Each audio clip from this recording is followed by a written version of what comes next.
स्वाध्याय प्रणेते पूजनीय पांडुरंग शास्त्री आठवले यांच्या जीवनावरील सत्याधिष्ठित कादंबरी देह झाला चंदनाचा. लेखक राजेंद्र खेर. वाचक स्वर राहुल सराफ. भाग 100.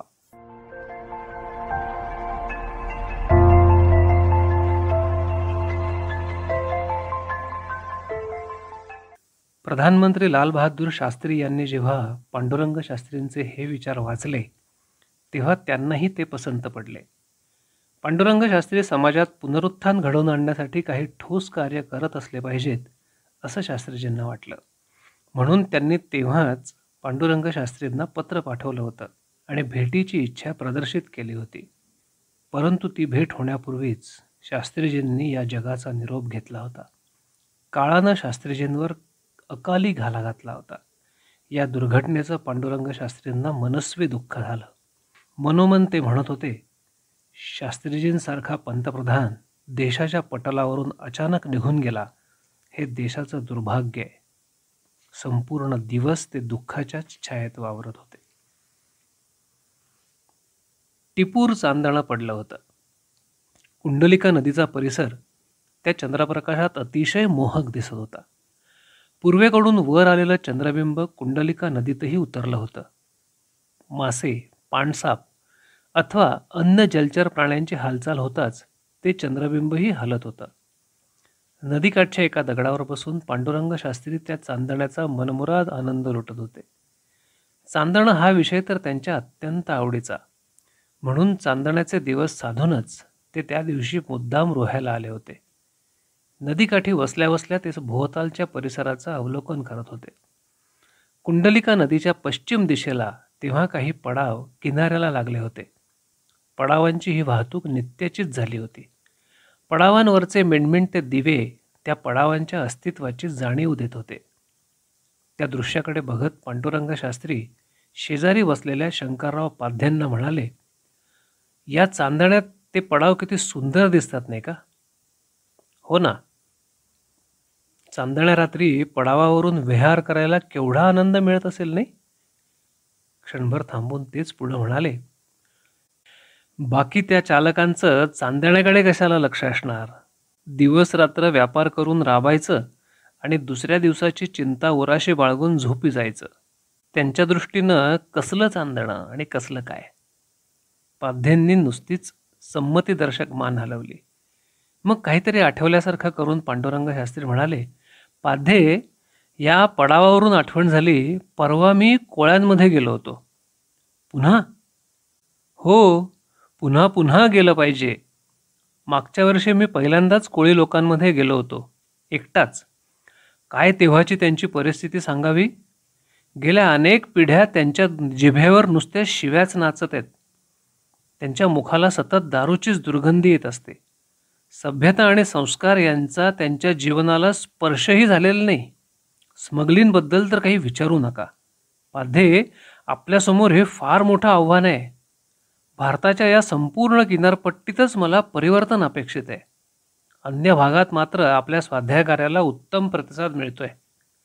शंकरराव पाध्ये त्यांचं बोलणं मन लावून ऐकत होते. अलीकडे पाध्येजी रोहायला राहत नसत, परंतु पांडुरंग शास्त्री रोहायला येणार हे समजताच ते मुद्दाम रोहायला आले होते. पुष्कळ दिवसांनी पांडुरंग शास्त्रींशी त्यांना अशा तऱ्हेनं सुखसंवाद साधता येणार होता. पांडुरंग शास्त्रींच्या बोलण्यावर त्यांनी विचारलं, भक्तिफेरीत पुष्कळ प्रांतातील गावखेडी संपर्कात आली असतील नाही?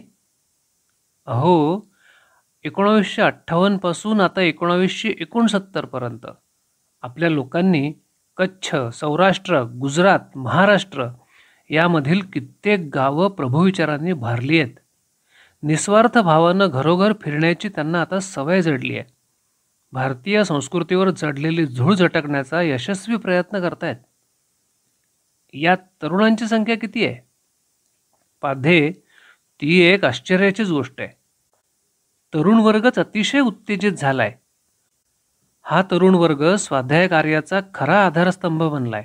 तुम्हाला सांगतो, देशाच्या कानाकोपऱ्यात हे तरुण मोठ्या उत्साहानं हिंडतायत. मध्यंतरी एक प्रश्न निर्माण झाला होता, पण आता तोही. पाध्यांनी मध्येच विचारलं, हे लोक नुसते फिरतात हे समजलं, पण त्यातून काही निष्पत्ती होते की नाही, किंवा काही बदल? अर्थात. पण हेही ध्यानात ठेवा, एकदम बदल कधीच घडून येत नसतो. आज एखादा स्वाध्यायी भक्तीचे विचार घेऊन गावात गेला आणि उद्या संपूर्ण गाव बदलला असं होत नाही. त्यासाठी आवश्यक वेळ द्यावा लागतो. एक मात्र खरं, आपण योग्य मार्गावरून चाललो आहोत याचे पडताळे मात्र मिळत आहेत. तुम्हाला कच्छमध्ये घडलेली ती हकीकत सांगतो.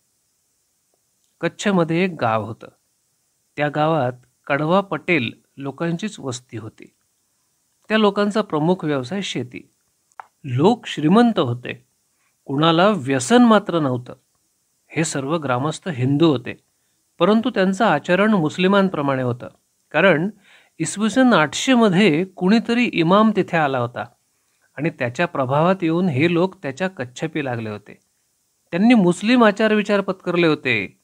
व्यवहारात मुस्लिम पद्धती आल्या होत्या. त्या गावात एक ज्योतिर्धाम होतं. गाववाल्यांचं ते श्रद्धास्थान होतं. त्या ज्योतिर्धामात मूर्ती नव्हती. मुस्लिमांप्रमाणे डोक्यावर फडकं टाकून लोक त्या ठिकाणी उपासण्यासाठी जात.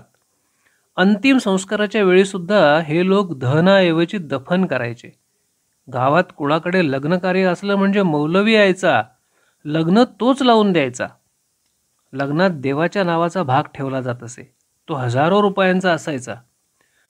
देवाचा हा भाग मौलवीनं नेण्याची प्रथा पडली होती, किंबहुना तशी प्रथा पाडली गेली होती. अशा तऱ्हेनं मौलवींनी लाखो रुपयांची कमाई केली होती. या मौलवींची गावावर दहशत असे. लग्न समारंभाच्या वेळी नेमका तो यायचा. त्याच्या विरुद्ध विद्रोह करण्याची कुणालाही हिंमत होत नसे. शेकडो वर्ष असंच चाललं होतं. 1960 पासून तिथे स्वाध्याय कार्याला सुरुवात झाली आणि हळूहळू गावात बदल घडून यायला लागला. एवढी हकीकत सांगून पांडुरंग शास्त्री म्हणाले, आता त्या गावातली परिस्थिती पुष्कळ बदलली आहे.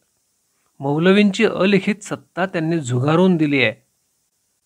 अजून काही वर्षांनी संपूर्ण गाव स्वाध्यायी बनून जाईल याविषयी मला खात्री आहे. अशा किती घटना सांगायच्या. दरोडेखोरांनी बंदुका खाली ठेवल्या आणि ते स्वतःच्या पायावर उभे राहिलेत. दारुड्यांनी दारू सोडली आहे आणि ईश्वर भक्तीबरोबर ते नीटनेटका संसार करू लागलेत. राजकोट, पोरबंदर, वेरावळ अशा ठिकाणी गुंडांचा फार जोर असे. प्रशासन यंत्रणा, कायदे कानून जणू त्यांच्यासाठी नसायचेच. ते गुंड आता स्वाध्यायी बनलेत आणि आदर्श नागरिक म्हणून तेजस्वीतेनं जीवन जगतायत. अनेक उधळलेले संसार पुन्हा स्थिर स्थावर झालेत. किती म्हणून उदाहरणं द्यायची.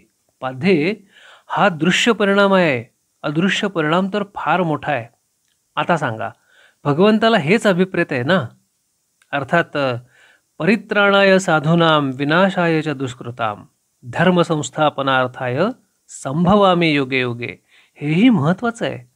पाध्ये, आम्ही कुणाला बदलायला गेलो नाही किंवा शिकवायला गेलो नाही, तरीही हा बदल घडून आला.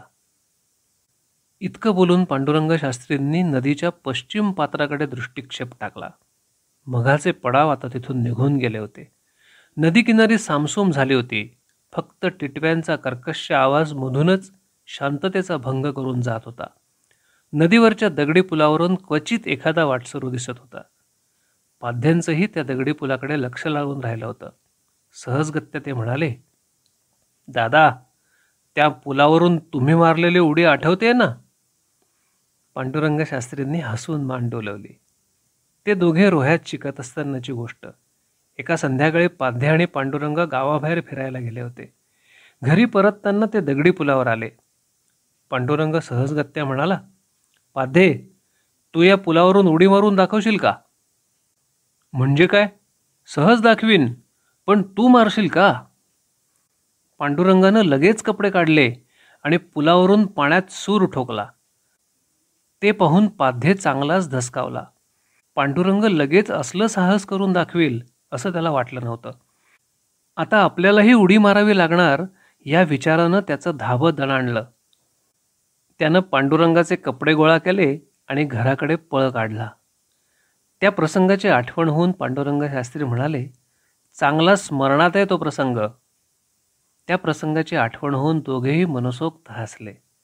क्षणभर शांततेत गेल्यानंतर पाध्यांनी काहीतरी आठवल्यासारखं करून विचारलं, मघाशी कसला तरी प्रश्न निर्माण झाला होता असं तुम्ही म्हणाला होतात. हां, सांगतो ना. अहो, 2 वर्षांपूर्वी आपला एक स्वाध्यायी बांधव मला म्हणाला होता, आम्ही खेड्यात जातो, पण शक्ती अपुरी पडते. आणखी पुष्कळ लोकांची सोबत हवीशी वाटते. पण संस्कृतीची आणि कार्याची माहिती असणारे फारच थोडे लोक आहेत. मग अभ्यासिका तयार करून आणि माझ्या प्रवचनांची पुस्तकं वाचायला देऊन कार्यकर्ता उभा करूया, असं त्यांचं म्हणणं पडलं. पण अखेर एक उपाय मी सुचवला आणि तो सर्वांना मान्य झाला. कोणता? पांडुरंग शास्त्रींनी त्या उपायाची थोडक्यात कल्पना दिली. आजच्या काळात शिकलेल्या लोकांना परीक्षेसाठी वाचायची सवय असते. शिवाय खेड्यापाड्यात जाऊन लोकांनी काम कसं करायचं ते शिकण्यासाठी परीक्षेचं माध्यम सरळ सोपं वाटतं. मग आपण परीक्षाच सुरू केली तर? हा विचार पांडुरंग शास्त्रींनी त्या स्वाध्यायी बांधवांसमोर ठेवला. सर्वांनीच तो विचार उचलून धरला. हे सांगून पांडुरंग शास्त्री पुढे म्हणाले, अशा तऱ्हेनं तो प्रश्न मिटला.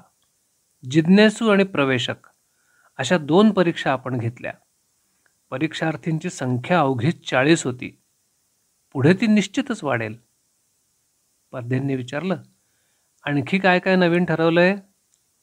बरेच प्रयोग विचाराधीन आहेत. पुढच्या वर्षी शेतकऱ्यांची भक्ती सभा घेणार आहे. तरुणांसाठी काहीतरी करण्याचा विचार आहे.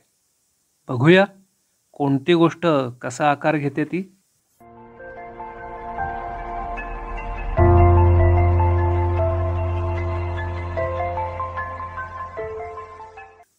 देह झाला चंदनाचा. लेखक राजेंद्र खेर. वाचक स्वर राहुल सराफ.